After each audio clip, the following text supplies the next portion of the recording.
So once you have your mission down and your metrics down, then it's time to iterate. And iteration is the magic of why Silicon Valley works so well. So what you do is, what's your mission? Notre Dame is to be a force for good in the world. What are your metrics? Force for good score and our percent OPEX endowed. And then you say, okay, how are we doing on those metrics? Where are our bottlenecks? Find the bottlenecks and start to iterate. So iteration is really key in startups and in any organization that wants to innovate. So you figure out where your bottlenecks are in your metrics, then you start iterating. And then it's iterate, measure,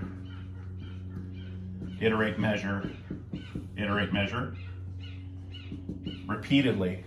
And either you're gonna solve for those metrics and get it working, or they don't work. And then what you do is you pivot.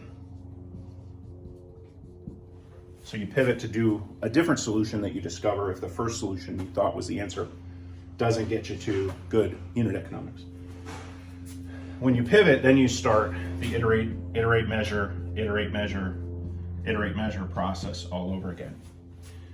If you don't get it working, you learn something and you celebrate it. If it works, you end up then scaling once it works. So you end up with this really nice method, really simple, not complex. You don't need big 10-year strategic plans and massive documents. It's a one-line mission statement. It's a couple high-level metrics that each group in the organization can be pointed at. And then you start to go iterate on those top-level metrics in each organization with each department within the organization.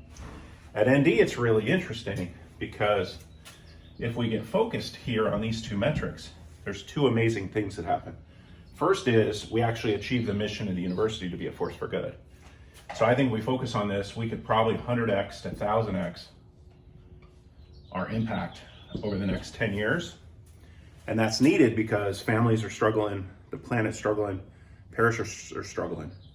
And if you want to be a force for good, you got to help families, planet, and parish get better as a Catholic university. The other thing that gets really fascinating is the stewardship metric. If Notre Dame does the right things on these two metrics for the next 10 years, we can actually be fully funded and not need to charge tuition. So the university last year had a $13 billion endowment. And the way endowments work is you typically take around 4.5% to 5% payout that goes to cover operating expenses. So 13 billion at 5% is 650 million. Notre Dame's total operating budget is about 1.6 billion total. So before you have to do anything else, you already have 650 million of your 1.6 billion covered. Then you have other big categories like tuition, which is about 300 million, and research, and football ticket sales, and everything else. So you got a whole bunch of different revenue streams that all come in that get you to break even on your 1.6. Now the investment office had an awesome year last year. So the 13 billion has gone to north of 20 billion. So at 5% of that, now all of a sudden you have a $1 billion payout.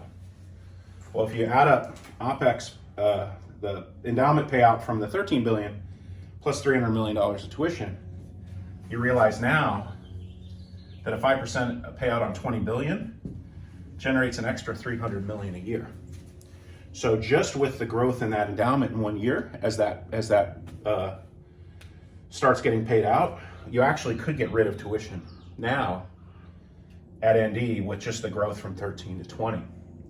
What's really fascinating is if you get from 20 billion to 32 billion at a 5% payout, now your endowment payout at 5% fully funds the 1.6 billion.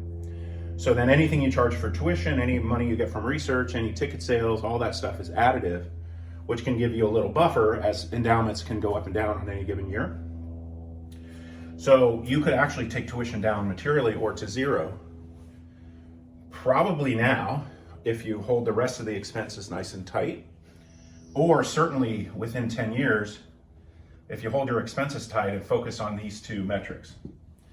Now, what's really interesting is this should not be hard to maintain expenses really tightly. we have 8,500 undergrads, and we're keeping that as a flat number by design.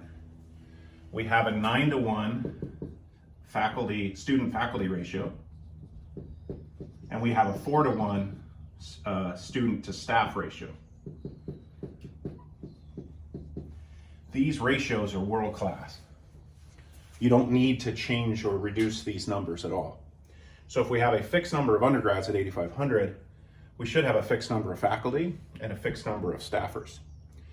And if we have an innovation mindset, like Silicon Valley, then we'll say, okay, there's lots of new stuff we want to do every year. In Silicon Valley, you get rid of the stuff that doesn't work and you scale up the stuff that does work. If we follow that same methodology at Notre Dame, hey, somebody has a great idea for some new department, program, center, etc., awesome. Unless we want to change these ratios, what's the least valuable thing we're doing on these two metrics? And let's get rid of it.